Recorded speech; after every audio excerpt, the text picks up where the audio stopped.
Bonjour, on travaille encore dans cette séance sur les groupes, alors notamment sur les morphismes de groupe. Voilà l'énoncé de l'exercice. Soit j'ai un groupe, donc je n'ai pas noté, donc ça doit être noté multiplicativement. Alors pour tout A appartenant à G, on associe une application phi A définie par phi A qui définit de G vers G. Pour chaque X dans G, on fait correspondre à X A moins 1.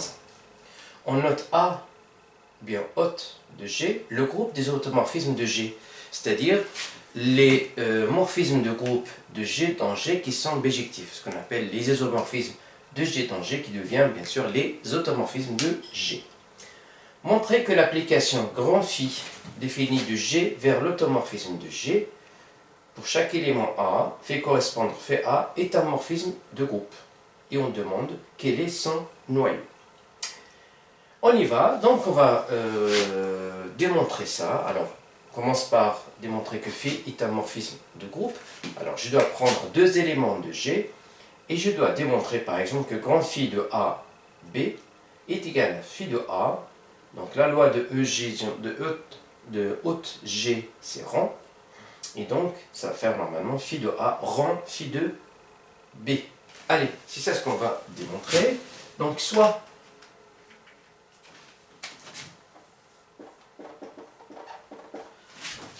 A et B, deux éléments de G. Et donc, on va voir combien ça fait phi de AB. Donc, phi de AB, ça doit faire petit phi de AB. Et donc, on va voir combien ça fait phi de AB. Alors, pour cela, soit X, cette fois-ci appartenant à G, puisque on va se trouver là et on va voir combien ça fait phi, petit phi de AB. Donc, phi AB de X, par définition, ça fait quoi? Donc, ça doit faire AB, X, AB moins 1. C'est par définition, donc l'élément, le A il se trouve là, et bien le X est au milieu, ben, c'est exactement ça.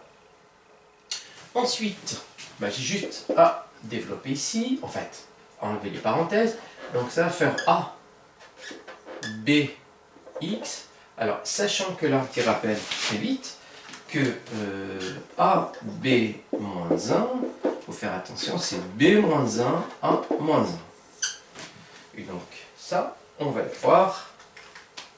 B moins 1, A moins 1. Voilà. Et donc, qu'est-ce que je vois à l'intérieur ici, puisque la loi de G, c'est une loi qui est associative. Donc, c'est pour ça que je n'ai pas mis de parenthèse ici partout. Donc, je dois prendre ce que je veux. Alors, ici, là, je vois que ça, c'est exactement, c'est phi B de X. C'est par définition. Donc là, ça va faire alors A phi B de X A moins 1. Et ça encore, c'est quoi? Ben, par la même définition, ben, je constate qu'il y a A ici, A moins 1, et au milieu, c'est X. Ben, ça veut dire c'est phi A de ce qui est là. Donc ça, c'est exactement phi A de phi B de X. Et par définition de la composée, donc ça, c'est phi A rond phi B de X. Et ça, c'est quel que soit X dans G. Qui veut dire que phi A B égale à phi A rond phi B. Donc revenons ici. Ça permet de dire que phi de AB égale à phi A rond phi B. Et qui est égal, bien sûr, phi de A rond phi de B. C'est la définition exacte d'un morphisme de groupe. Donc cela permet de dire que Phi est un morphisme de groupe.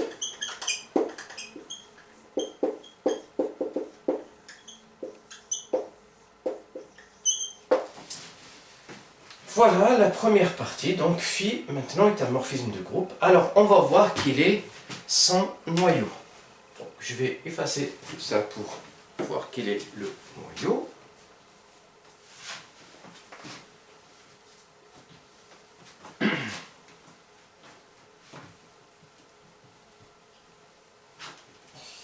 Alors le noyau est le suivant. Donc le noyau de f, ou bien de phi, pardon, ker de phi, c'est quoi?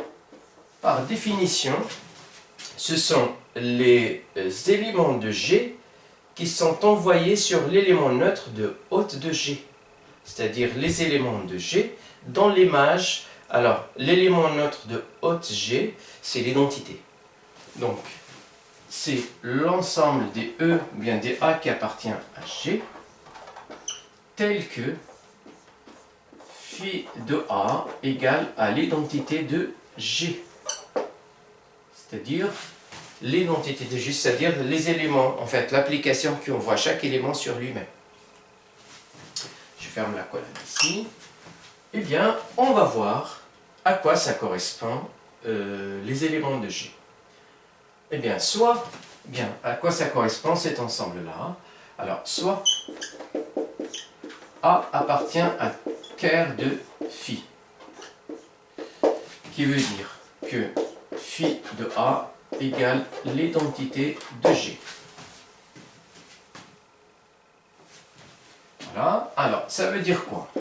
Ça veut dire que, quel que soit x appartient à G, je vais avoir phi A qui est égal à phi A de x, qui est égal à x, puisque c'est l'identité de x. Alors, l'identité de G de x est égale à x.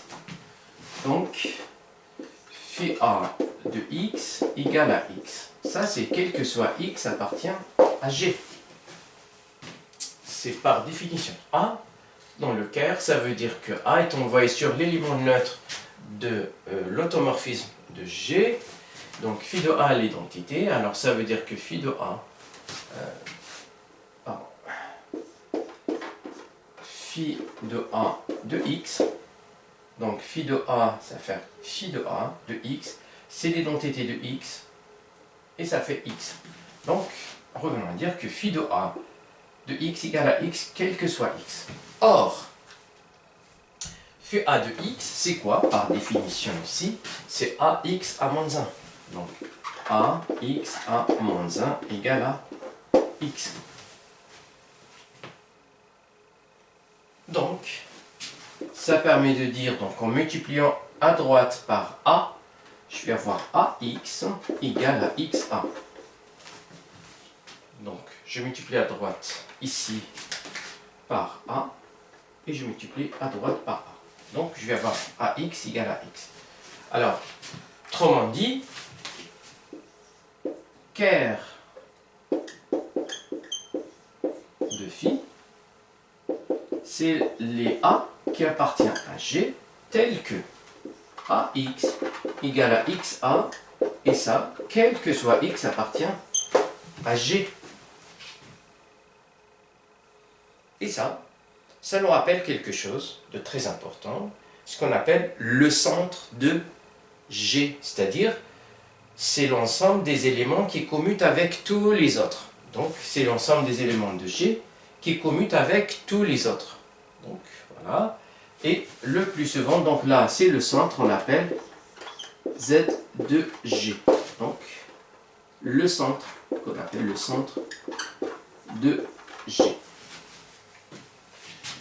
Voilà, alors, donc, je reprends ici, cette application-là, donc ce qu'on appelle l'automorphisme intérieur, et bien, l'application de phi de G dans l'automorphisme de J, pour chaque A qui fait correspondre phi A, et bien, ça c'est un morphisme de groupe dans le noyau et le centre de G.